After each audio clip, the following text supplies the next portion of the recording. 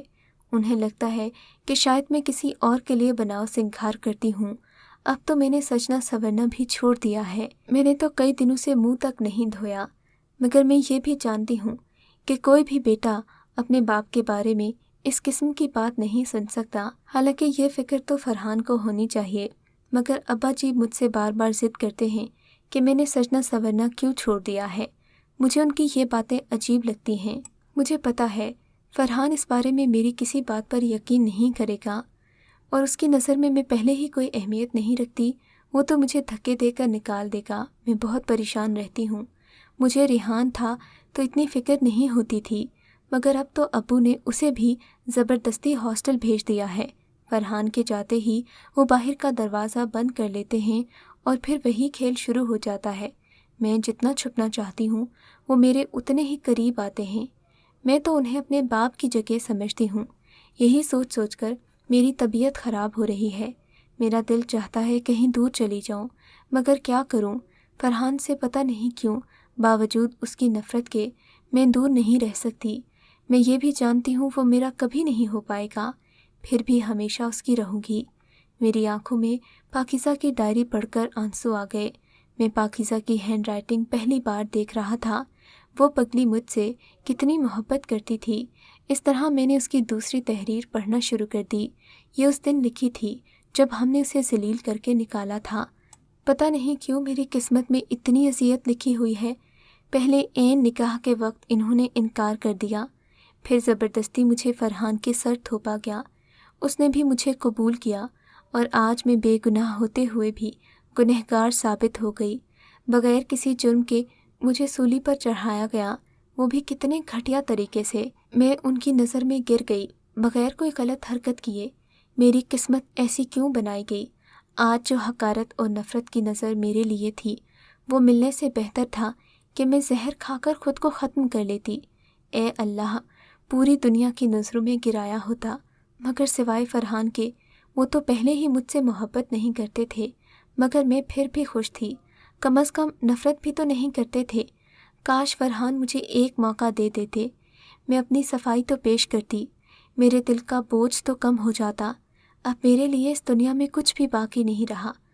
ہاں، بھابھی نے مجھ سے وعدہ کیا ہے کہ وہ فرحان سے التجا کریں گی کہ وہ میرے نام سے اپنا نام جدا نہ کرے، بس یہی میرے لیے کافی ہے۔ اب میں سکون سے مر تو سکتی ہوں۔ میری ٹیسٹ رپورٹ دیکھ کر امی کتنا روئی ہیں، خواہ جبکہ میں تو بہت خوش ہوں۔ جب مجھے پتہ چلا کہ مجھے بلڈ کینسر ہے تو میرے دل کو بہت سکون ملا کہ آخر کوئی چیز تو مجھے میری خواہش کے مطابق ملی۔ اس دنیا میں تو کچھ نہیں ملا، بس مجھے موت مل جائے یہی کافی ہے۔ میری آخری سانس پر فرحان کا نام ہوگا۔ میں اللہ سے درخواست کرتی ہوں کہ فرحان بھی کبھی مجھے اسی شدت سے یاد کرے جس طرح میں اسے یاد کرتا ہوں۔ پاکیزہ کی ڈائری کو میں نے دل سے لگا لیا، میری آنکھوں سے آنسوں کا سیلاب بہنے لگا۔ نہ چاہتے ہوئے بھی میں خود کو معاف نہیں کر پا رہا تھا، مگر اب سوائے پچھتاوے کے میرے پاس بچا ہی کیا تھا۔ اگر آپ کو یہ کہانی اچھی لگی ہے تو اس ویڈیو کو لائک کیجیے اور اس طرح کی مزید ویڈیوز دیکھنے کے لیے ہمارے چینل کو سبسکرائب کیجیے۔